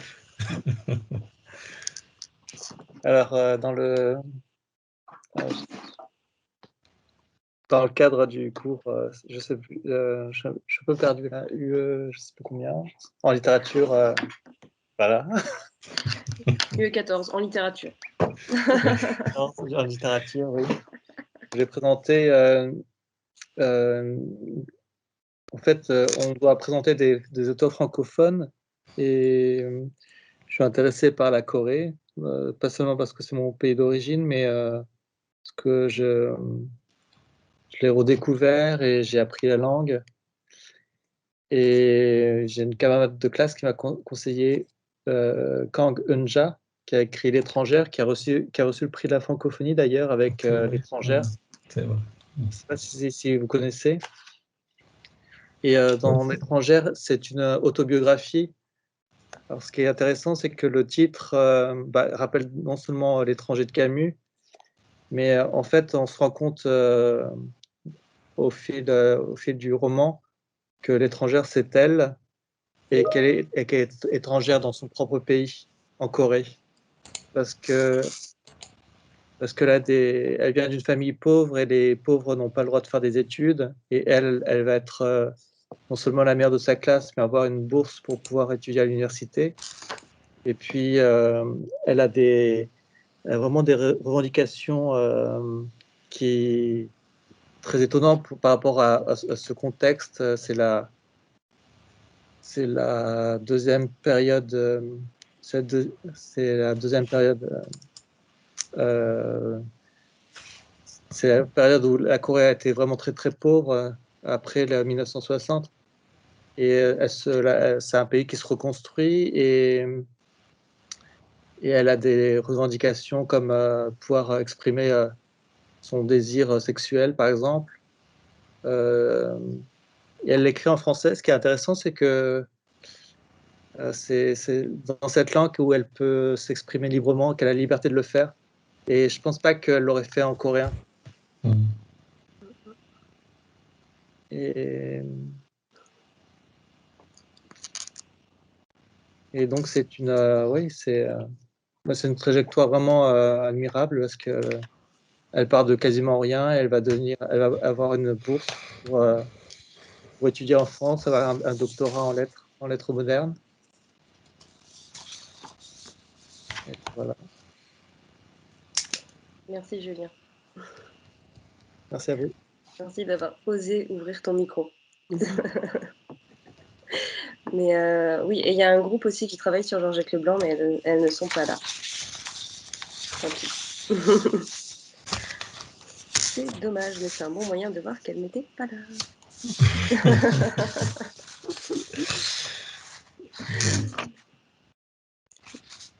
Okay. C'est vrai que la réception pour les étudiants de la prise de conscience par rapport aux auteurs francophones, c'est quelque chose qui est très nouveau en fait, parce que ce sont des questionnements qu'on n'a pas spontanément en France. Donc c'est vrai que c'est toute une remise en question vers laquelle ils vont sans problème, mais c'est toute une redécouverte en fait de l'approche du texte, de sa réception, etc. et de sa construction. Voilà pour le petit mot de la prof. Merci. Alors, je vois que le temps a passé très vite. Oui. Et je crois qu'on arrive à la conclusion de la journée. Valentin, c'est toi qui prends la parole, c'est ça? Mohamed avait... Ah, Mohamed avait... Oui. Non. Oui, si, c'est Mohamed et... Oui, D'accord, j'ai merci, merci. Mohamed, pardon. Merci Madame Annette, merci Jémy, merci Nadia. Juste concernant je rebondis sur la question du jeu. Et il y a parfois un jeu dans le jeu chez les écrivains marocains d'expression française. Vous savez qu'au Maroc, il y avait dans les années 70, les années 80, un magazine, ou bien plutôt une revue, qui s'appelle en arabe Lem Alif. Lem Alif. Ce sont deux alphabets arabes dont la combinaison donne la, c'est-à-dire non. La revue s'appelle non. Donc vous allez chez le kiosquier lui dire donnez-moi non. Et c'est ça, donc la traduction littérale en langue arabe. Ouais. Et puis dans cette revue, il y a une constellation d'écrivains qui se sont réunis pour refuser tout, tout ce qui est installé comme système politique, économique et puis culturel au Maroc. Et ils constituaient une minorité en langue française. Ils s'exprimaient bien sûr en langue française, mais ils ont choisi un peu un parcours prométhéen pour exprimer leurs idées, leurs pensées, leurs traumatismes. Tout à l'heure, Jimmy, en parlant, moi, j'étais allé donc chercher juste à côté une revue où j'ai trouvé une citation de Jacques Salomé, un psychosociologue, qui a écrit un livre, Alba Michel, dont le titre est Pour ne plus vivre sur la planète Terre. T-A-I-R-E. D'accord. À se taire, oui. Il ne faut pas se taire. Hum. Et c'est le moment où il dit également, c'est que le moment où, lorsqu'il y a le silence des mots, se réveille la violence des mots. Et cette prise de parole, bien entendu, régulatrice, salvatrice, comme on l'a vu la matinée, on la trouve également dans un roman de Souad Bahishar, une écrivaine marocaine qui a écrit un seul roman dans toute sa vie. Elle a fait une entrée fracassante dans la littérature. Le roman s'intitule Ni fleurs ni couronne. Et c'est l'histoire il n'a pas écrit en je, mais il a écrit en elle. Donc, c'était un subterfuge pour parler de quelqu'un d'autre, mais elle parle d'elle-même. C'est l'histoire de Chouchou, l'histoire de Chouhaïra, d'une jeune fille qui a été surprise en train de courir avec un jeune enfant, et puis des aventures amoureuses, et du coup, elle a été rejetée, elle a été exclue de la famille. Et tout le récit, donc, il a été récupéré par un Italien, et c'est cet Italien qui a grandi, s'est marié, il a fondé une famille. Donc, la question aussi, quand on récupère le moi à travers un autre moi, bien entendu, c'est la parole qui nous permettrait pas, qui nous permet tout ça. Donc, je ne veux pas être trop lent pour ne pas déborder sur le temps qui est consacré à la séance. Voilà, c'était juste une réflexion comme ça. Donc, Juste pour dire que ça rejoint un peu le procédé qu'a choisi Annie Arnaud dans les années parce qu'elle parle de elle, elle parle du jeu. Intéressant. Merci des références. Merci. Merci pour toutes ces références. Je vais peut-être laisser donc pour une dernière question. Je vois une dernière main levée. Ala.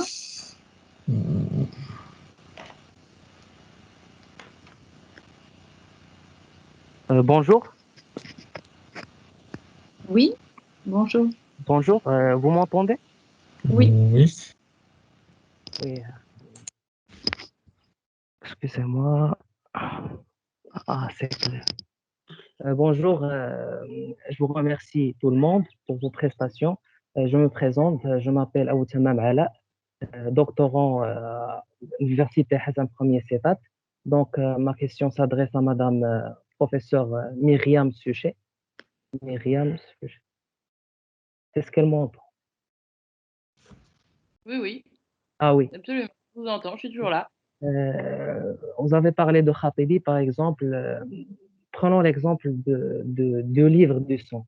Vous le connaissez. Livre du son, mémoire tatouée, pèlerinage d'un artiste amoureux. Par exemple, livre du son, comme vous le connaissez très bien, sous le prisme ubiquitaire d'un lyrisme ascétique, le feu Khatibi s'adonnait d'emblée à modéliser ce qu'on appelle l'extranéité transfigurée au sein de la coalition des inconsolés. L'auteur ici distille en filigrane un éros mystique inextirpable représenté par qui? L'androgyne, qui est les chansons, tout en exhibant subrepticement sa doublure délétère mutna. Donc ma question par exemple est la suivante. Comment puis-je, en tant que lecteur, repérer les signes constitutifs de son imaginaire et qu'à partir de ces signes, sortir du monisme lexicaliste dont vous nous avez parlé? Et merci. Merci à vous. Quelle belle question, dites donc, et quelle belle formulation. C'est extrêmement riche. Je sais déjà que je ne serai pas en mesure de vous répondre de façon satisfaisante là tout de suite. Je vous propose qu'on continue aussi par courriel, mais si j'essaye déjà en quelques mots là, de formuler un début de réponse, en fait, j'ai l'impression que vous l'avez un peu fait vous-même. Il y a à l'intérieur du texte de Khatibi une forme d'érotique linguistique qui indique déjà des territoires extrêmement incorporés qui font voler en éclats ce qu'on imagine de façon beaucoup plus standard être le corps fermé sur lui-même de la langue, quelle que soit la langue. Et il écrit aussi à propos des différences constitutives des Arabes, des langues arabes. Et j'ai l'impression qu'on le voit dans son texte à plein de niveaux. On le voit dans les insertions de calligraphie. Alors, c'est plus dans Amour bilingue que dans les textes que vous évoquez. On le voit dans les jeux de calque, de palimpseste. On le voit dans la thématisation du rapport à la langue, qui peut devenir un personnage à part entière, ce qui est extrêmement puissant dans son écriture. J'ai l'impression que c'est la stratification des couches sur lesquelles on peut très précisément s'appuyer pour répondre à votre question. Mais du coup, ça demande un très, très gros travail pour être plus précise. Mais moi, ça m'intéresserait beaucoup que vous continuiez à m'en parler, puisque j'ai l'impression que vous avez aussi beaucoup à en dire. Et je ne sais pas si vous avez pu noter mon adresse mail ou si vous voulez que je vous la redonne, mais je serais vraiment contente de prolonger la discussion. Si vous n'avez pas disparu. Merci, madame, bien reçu. Merci. Merci à vous encore une fois, vraiment.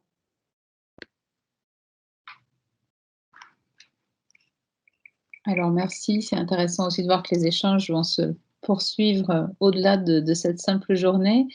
Donc là, Valentin, la parole est à toi.